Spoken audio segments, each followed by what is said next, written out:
અમદાવાદ સ્થિત વેજલપુર પોલીસે તાજેતરમાં બંધ મકાનને નિશાન બનાવીને કરવામાં આવેલી ઘરફોડ ચોરીનો ભેદ ઉકેલી કાઢ્યો છે.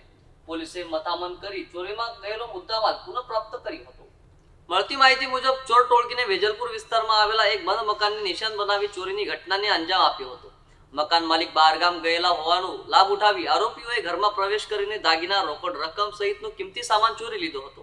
ઘટનાની જાણ થતાં જ વિસ્તારમાં ચકચાર મચી ગઈ હતી. બનાવ અંગે માહિતી મળતા પોલીસે તાત્કાલિક ઘટના સ્થળે પહોંચી તપાસ શરૂ કરી હતી.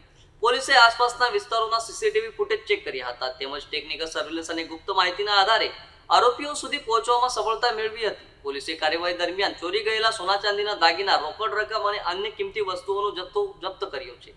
આરોપીઓની ધરપકડ બાદ હવે પોલીસે વધુ પૂછપરછ શરૂ કરી છે, જેથી આ અંગેના ગેંગ અન્ય સભ્યો અને ગેંગના અન્ય સભ્યો અગાઉ થયેલી ચોરીની ઘટનાઓમાં તેમની સંડોવણી તેમજ અન્ય ગુનાઓ અંગે વધુ માહિતી મેળવી શકાય છે.